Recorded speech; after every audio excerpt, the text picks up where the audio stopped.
Welcome back, friends, to our next episode of Take It Off. This is Julie, and I'm here with Jess today. Hi, guys. How are you today? Good. Yeah, ready to dive into another episode. Yeah.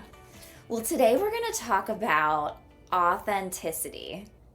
And when we first said we were going to talk about this, I might have done a little eye roll because I feel like authenticity, I mean, you can't like throw a stone without reading an article or listening to a podcast or seeing something online about authenticity. In fact, I think, and I double checked this, authenticity was actually the word of the year in 2023. Did you know that? I did not, but it's not surprising because, like you said, I feel like every article I pull up is all about, showing up as your truest self. And, it's no wonder that we're here having this discussion today. Yeah. But when Jess brought this topic to me, she didn't just say authenticity. She said, let's talk about fearless authenticity. And I liked that better, but I still had questions for you, right? On like, what does fearless mean? Because I said to you, I feel like I always have fear. And so for me, I like to call my authenticity courageous authenticity, because I know that in order to show up with all of Julie, it requires some courage. And I love the word courage because it actually comes from the Latin base cor. Did you know this? No, I had no clue. Which means heart. Oh. Isn't that beautiful? Yeah, actually, I had no clue. I Yeah. love that even more now. Yeah, I love words and understanding the meaning behind them. And courageous just seems to fit for me because it takes, my heart to show up and be brave and operate even if I am scared, even if I do have fear. To show up as myself. But once we talked more about fearless authenticity, you explained to me what that actually means to you. And then I was like, oh, I really like that. So tell us what you mean by fearless authenticity. Yeah, I think that we are really looking at it the same way. We're just kind of using different words to describe it, right? Like, how do we dig really deep within ourselves to show up authentically? And either way, courage and fear go hand in hand, right? Mm-hmm. So when I think of fearless authenticity, I think of it more as like fearless. So fear is an essential part of our lives, right? Mm-hmm. Originally, we experienced fear as part of our like fight or flight mechanism, right? We're running from bears or, whatever the wild animal is of the story. And you experience fear because that's what makes you run.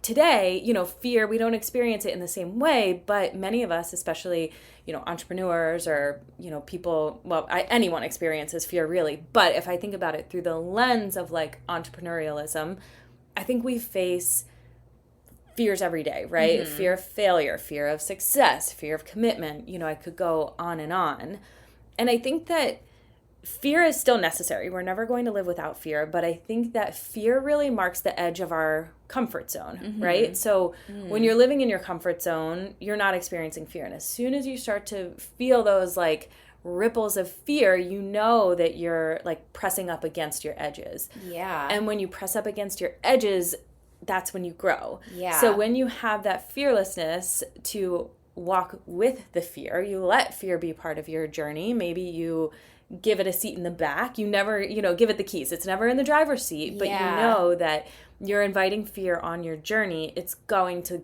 lead you to growth. Yeah. Because, you're just really intentional about walking that edge of your comfort zone. So fearless authenticity I see as just fearing less. Like it's still going to be a part of you, but you kind of let the fear guide you in some ways. So, but never give it the keys. Never give it the keys. Yeah, that fear is not taking the driver's seat. Yeah. But at the end of the day, showing up authentically really requires a deep amount of courage and fearlessness to some extent. So, I really like how you said fear shows up when you're pushing your edges, like just outside of your comfort zone. And That's a really great way of describing that. And that feeling, it's almost like a physical, like a visceral feeling, right? And so I have to tell like just a quick like side story, because I love that you shared how fear is primal, right? Like it comes from like fight or flight. And this summer, our family vacationed in Gatlinburg. And if you've ever been to Gatlinburg, they are known for their bears. And one night I was sitting outside on the patio and I heard this rustling and my husband came out and said, "What's that sound?" And I was like, "Oh, there have been things in the woods like all night." He said, "No, I think we should really go inside." And the second we turned and walked inside, a bear came walking down right by where I was sitting. And that same feeling that I had when I saw that bear is the feeling that you get when you're pushing up against your edges. So it was almost interesting to like experience that like in the wild, quote unquote, because now I know when I'm feeling it in my work and in life when there's not actually a bear right beside me, I know what it is and I can name it. That's interesting because similarly, but I guess more within my control, I think about what I do when I'm maybe pushing up against my edges and I'm having a fear of stepping into the fear. So like amusement parks. I used to love rides. I know you guys are big amusement park people. We are. I don't love heights and I don't love that like drop in your stomach feeling. But at our local amusement park, we have these towers, and to me, they're terrifying. Yes. But when I need like a good dose of like that feeling of fear and knowing like, wait a minute, I just did that and I'm fine. I just go back and visit those towers, and I'll do like a higher tower and then a higher tower, and it's just like a really primal feeling. But like it sets me right into that like zone of like, wait a minute, like that was easy. I just did that and it's fine. Yeah. So yeah, it is. It's like, it is such a visceral feeling. Yeah. But when you do feel it, you know it's not so scary. Right, exactly. Yeah. So, okay, going back to, you know, this idea of fearless or courageous authenticity in the workplace. I feel like there's so many, it's talked about in so many ways, right? It's a catchphrase now, and a lot of times we're talking about, I mean, a lot of times I think it's women talking about living authentically. Yeah. And I have to ask, do you think that there is a major difference in the workplace between how women show up authentically, or the expectation of women to show up authentically, and men showing up authentically? Yes. Yeah. My short answer is yes. And I would love, and maybe this is a challenge for us, I'd love to talk to some of my professional male colleagues about, how much time they spend thinking about this. I might be surprised, but I'm guessing it's not as much time as we do. Yeah. So to answer your question a little more fully, I absolutely think that the way women show up and the way men show up authentically is different, right? And I really think it comes from just how the workplace was designed in the first place, right? It was certainly more male dominated than it is today. And there are certain characteristics that are just more common in men than women, right? So, for example, forcefulness, being bold, aggressive, authoritative even. I mean, those are just more natural to a man, if I may say. And so when we talk about women now in the workforce and how we have to show up, I think for a long time, women thought that to be a leader, to get promoted, to get the raise that you earned or you deserve, that we had to be the same way. And it just doesn't come off naturally for most of us.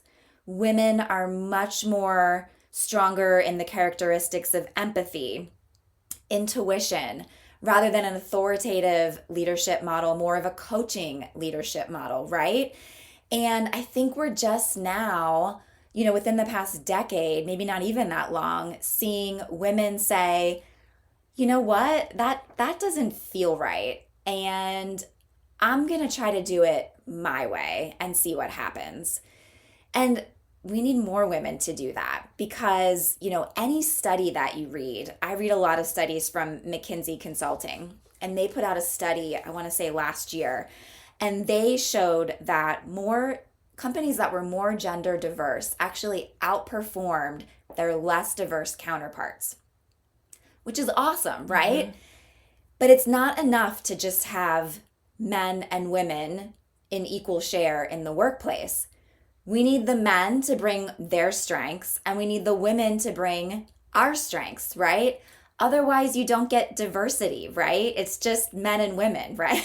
and they need to, I feel like, be respected for what each of them bring to the table, right? Because a woman who shows up in more of a nurturing capacity maybe in the past has been seen as like soft or weak, like in a negative way, right? Yeah. And so maybe when they both embrace the strengths of each other, like I don't know. Yeah. Because, I think the reason why those companies perform better is because of the diversity of thought, right? The diversity of experiences, the diversity of values, right? Mm-hmm. That's what leads to more, innovative problem solving, creative solutions, mm-hmm. Understanding your customers better who might look like the women in your workforce, right? Mm-hmm. And, it's one thing to say, well, as women, we need to show up authentically. Just do it, right? Just go to work and be empathetic and use your intuition. But what we really need to think about is, are we giving women the support they need to do that so that they can be the leaders that our businesses need? Yeah, it's funny to think back on how much it has changed in the past, like, decade or two. I think back to when I first entered the workforce, I was fresh out of college and I started a job in public relations. And this job, it was a very small PR firm in Washington, D.C. And our target audience was government IT clients, right? Mm-hmm. So very male dominated. And the advice I got from the beginning, it was sort of indirect advice, but it was very clear what the expectation was, is that as a young woman fresh out of college, I was not to present myself as a woman, right? I was never, I was to wear a suit and I was to wear a pantsuit, never a skirt suit, never, never feminine clothing that made me maybe feel like myself, but distracted from the fact that, like, I am in this, like, male dominant world. And I think that, another reason that authenticity is such a buzzword for us right now is because we're living in a moment of change. The women who came before us, they had a different purpose. They were change makers in different ways, right? Yeah. Like, our parents and early mentors especially were raised by the silent generation and the greatest generation. Mm-hmm. And in a lot of ways, those generations were traditionalists mm-hmm. and conformists. Mm-hmm. And, our parents, a lot of our moms were at least alive and, growing up during a time when they couldn't even have a credit card. Yeah. So, their change was different, right? They were some of the first women to really, like, normalize working in a man's world. Yeah. And so, today, as we bridge, like, how our parents were raised and in turn how we were raised to sort of blend in and maybe conform a little bit more. But we see for our future, we see our kids living these, like, really authentic lives. We're living in this moment of change where it's really up to us to be the ones that say, like, that's not working for me anymore. Right. How do I move into this, like, how do I live authentically so that I can set the example for my kids to do the same? Yeah, absolutely. Yeah, it's a hard moment, but it's one that we, I think, just have to take full ownership of. Yeah. And figure out how we pave our own path. Right. So I guess on that note, how do you know when you are living authentically? Good question. I think I could probably answer better. How do you know when you're not living authentically? Mm-hmm.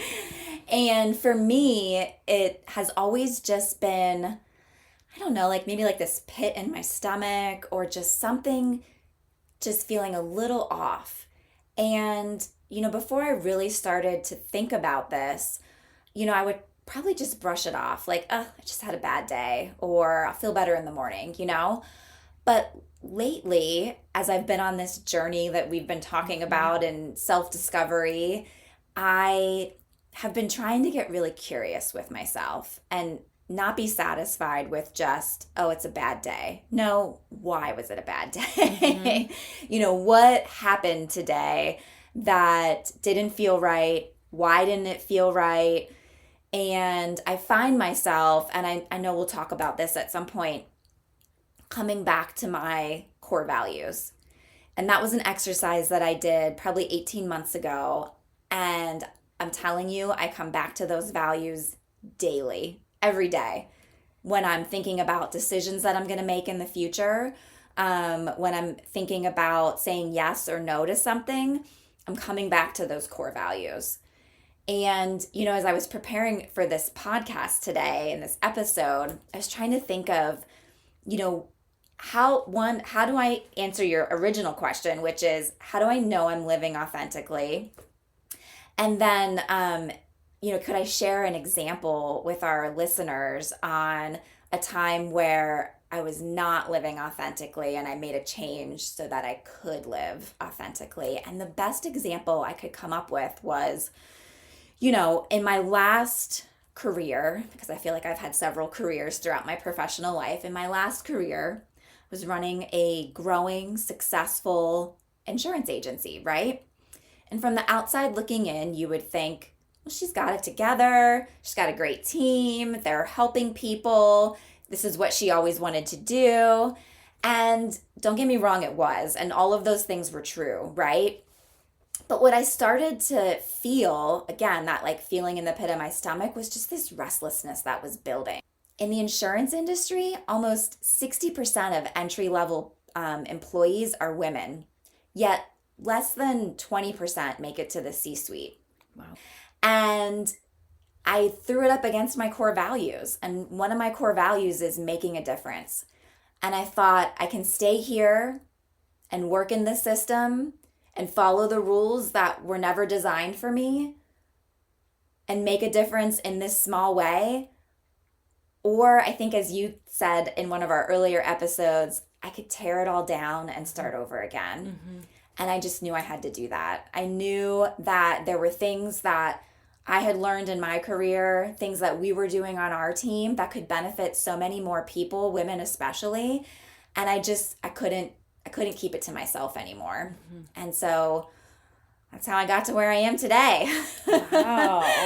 So I'm curious, I have to ask. Yeah. What are your other core values? Yeah. I have 5. Okay. And so making a difference is one of them. Mm-hmm. Relationships is my second. Growth, intentionality, and surprise, surprise, courageous authenticity. I love that. It's so funny to hear all of the overlap in our core values. How did you figure out what your core values were? Yeah. I wish I had a more scientific process for this, but I started with a list of probably 100 words that could be identified as a core value. And if you Google this, you can find a list of values. Mm-hmm. James Clear, who wrote Atomic Habits, has a great list that I would recommend using, and we could link to that. But I started with this list of, I don't know, probably 100. And I worked with a coach who helped me through this, but I whittled that list down to 20, and then I cut it in half to 10, and then I cut it in half again. Mm-hmm. And since that time that I did it, and it was only, like I said, a year and a half ago, I've looked back at that list, and these are still the 5 that I come back to. Mm-hmm. And the other thing that I'll say that is important about your values is that clearly, they are the things that are most important to you. They are the things that are going to help you guide your decisions. But they also have to be how you're living now. Like, they can't be too aspirational, right? Yeah. But so what are your core values? Yeah. So I will tell you my core values. My core values are, there's so much overlap. It's so funny. Growth. Yeah. Integrity. Mm-hmm. Balance. Connection. and I would call it fearless authenticity. Yeah. And, when I came up with these values, it's funny, I was curious to hear how you did it, because I have a core values like tool that you can use. Yeah. And it starts with a list of, I think there's like 400 or something like wow. that. But then, those like March Madness brackets. Oh, yeah. Yeah, you just like compare it like that. And then you kind of repeat the process and backfill the values. Uh-huh. But we can link to that one too. But I think it's a really important exercise, because I think the term core values, personal values, brand values, it sounds sort of trite. Like, I could probably figure out what they are. Nobody actually really takes the time to figure them out, though, I think. Like, it's like, oh, I know what my values are. But I would guess that a lot of people couldn't just like rattle off their core values. And I do think it's an exercise worth exploring, because when it does come back to living authentically, it brings that like level of ease into your life when you know that you're living within your values. Yeah. It makes decision making so much easier. I think going back to your list of like how when you're living authentically, it aligns really well with like living within your values. That feeling of restlessness is something I'm also super familiar with, and I think that knowing your values helps you when you start to feel those feelings of restlessness. Like, it gives you almost like a guiding light to go back to and say, like you said, I threw it up against my values, right? It's just a tool that you can use to kind of like gauge whether you're living authentically or not. Yes. I would add, though, some things that I guess I feel when I know I'm not living authentically. Yeah. I would add like having a feeling not just of restlessness, but like that something's missing, or that I'm lacking inspiration. So I love to work, especially when I believe in something. And when I am missing that element, I just feel really like blah. It's such a scientific word, right? Yeah. And I think like one of the examples is I like to make a difference too. I like to work towards causes that are, meaningful to me. And in the past, I've had these really big struggles with like, I want to support a nonprofit or a charity that I really feel connected to. Yeah. But I can't find a connection with anything, because I'm just lacking that inspiration. It's just like, I want to help, but I know I'll help more when I feel empowered to do that, when I feel really connected to the cause. And it's just one example of lacking inspiration. And as I did my journey of like self-discovery and really like recognized my story and what makes me, I think one of the causes that just came back to me, all of my kids, just a quick side note, all of my kids are NICU babies. And I spent a couple weeks in antepartum with my third baby, and I have a really soft spot for NICU moms. Yeah. And so taking that journey really just like helped me connect with something that I think really does light me up. It's something that I feel like it's not just something I feel like I should do. Yeah. And so I think it all comes back to that like inner light, that feeling of inspiration. And when you don't have that at all in your life, something's missing. Yeah. And it's probably a void that's being created by living out of alignment with like your authenticity. Yeah. Yeah. Yeah. Well, and I think just to add on that, it's so important for women to identify and live out their core values, because I think underneath it all, like, we do have really giving hearts, right? And so when someone says, can you help with this, or can you support this, or can you come to school today and do this, our initial response is, yes, I can do that. Until the day comes, and then you're like, why did I sign up for that? Yeah. But if we just give ourselves the time to just pause, right? Look at your core values. Like, is that in alignment? At least with one of them, right? Ideally, it's in alignment with 2 or 3 of them, but just give yourself that pause before you say yes.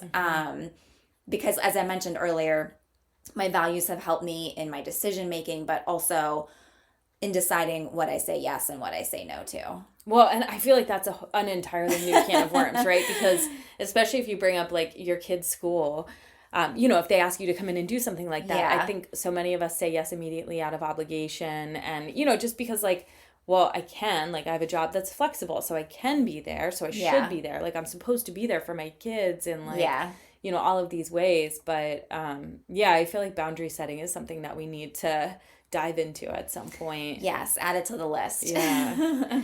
So, okay, if we are going to give our friends here some tips and tricks about, like, what they can do to, like, live more authentically, like, what are some things that you would tell them to do? Well, I think we've talked about values, right? I would highly recommend, however you go about that, clearly we have some resources that could help with that. It's worth the investment. It's worth the investment for you individually, but also if you lead a team of people, go through that process with them too. In my last career, it took us the better part of a year to come up with values, but I wanted them to be values that we lived, that we could recite, that we incorporated into every aspect of our business. So values. I would also say though, like, again, they're just a tool in your toolbox, right?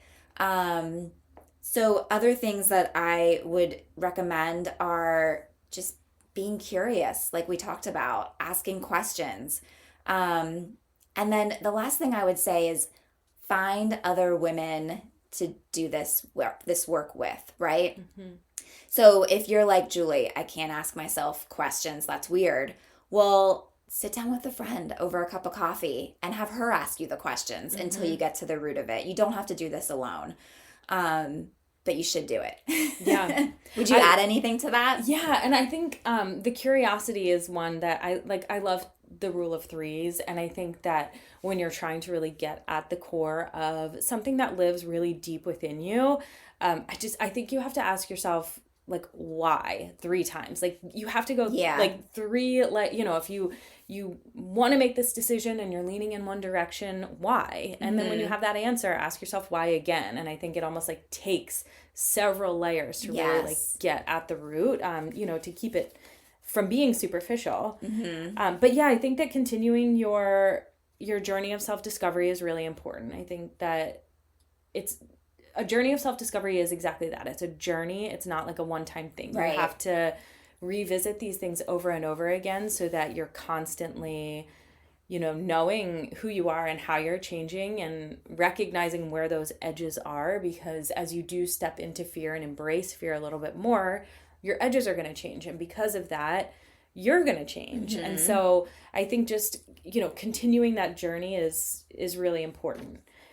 I think another thing is, well, I think learning to trust your intuition, which again, I think that could be an entire topic we could dive into as well, but really trusting your intuition and knowing that, like, when you have an inner knowing, follow it. There's a reason that you have that feeling. And I think in business, living authentically sort of means 2 things. It means the fulfillment that you get when you are living authentically, that you're making a difference with the people that you want to make a difference with. And I think it also means connecting with people who are like-minded. And I think understanding what your story is and how to tell it is a really important way to show up authentically in your business. The goal is not to be all things to all people. The goal is not to show up how you think you're supposed to show up. It's to show up as yourself, knowing who you want to help and how you want to help them and why you want to help them. So that you can connect better with people and make a bigger impact in their lives. And in turn, really, that's going to help you grow your business bigger, because people don't buy products and services. They're buying you. And so the more you know your story, the more willing you are to share your story, and the more able you are to tell your story in an effective way, I think the more you make those connections. And without authenticity, you really don't have the ability to make that connection with yourself or with other people.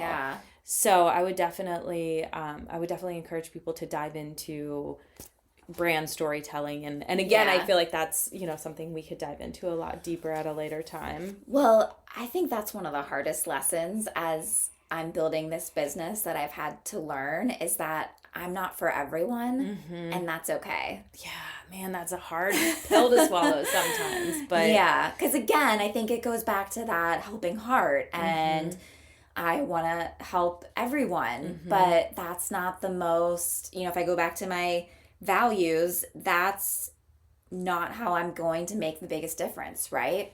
It's almost like deeper than that, though. It's like, I think we all want people to like us, right? And there's a fear that like comes when you're like, if I put myself out there too much and it's like a subject that's, kind of polarizing, like who's gonna stop liking me because I like put that out there. But I just think it's something we have to, well, A, be more willing to do, but B, be more willing to hear other people do that and accept it, right? Like we can be different and still really like each other. So it's, we have a lot of change to make here. Yeah. I'm up for it. How about you? Oh, I am. It's hard work, but here we are. All right. Jess, what are you taking off this week? Okay, so this week, what am I taking off? I am taking off the feeling that I need to always be available. And again, I think this goes into boundary setting, but I, as I'm switching my fields of work, I have had this past habit of always being available. Yeah. And I'm not willing to let that impact my family time anymore. And, we have a big weekend full of kids' activities, and I know that, I've always prided myself on being available for my clients. Yeah. But I know that, after the soccer games and the sporting events, my kids are going to say, Mom, did you see when I did this? Or did you see when I did that? And if I'm distracted by my phone or I'm trying to be available, I probably didn't see it. And I want to see it because I want them to know that I'm paying attention. So I'm setting better boundaries this weekend and I'm unavailable. Yeah, I love that for you. We were even talking about it before we hit the record button today. I had some important people texting me and I felt the need to get back to them right away. But then I wasn't able to give you the full attention that you deserve. And I should have just said, you know what? You were really important to me. I'm going to be available at noon. And they probably would have been okay with that. I would have been okay with that if somebody said that to me, right? It wasn't a life or death situation. But so often we don't set those boundaries. And then like the even harder part is actually respecting those boundaries. Oh my gosh, I know. So like leave your phone in your car this weekend. Don't let it tempt you. I'm not. I'm doing it. I will remember this conversation come this weekend. Good. What are you taking off? Yeah. It's funny. I know that multitasking is not a thing. I get it. Like I've read all the articles. It's not actually a thing. What we actually do is task switch. So I am taking off task switching this week because I have a lot of great things happening in my business right now, and I need to be intentional. Intentionality is one of my core values about blocking off time to give each of those things the undivided attention that they deserve. And so that's what I'm taking off this week is task switching. Well, I cannot wait to check back with you next week to see how it went and how you did it, because I need a lot of help with that too. So take notes and teach us your ways. I will. See, this is accountability, right? Yes. This is why you need your people in your life. It's true. All right, Jess, this was fun. All right. We'll see you next week. Thanks for listening. Bye.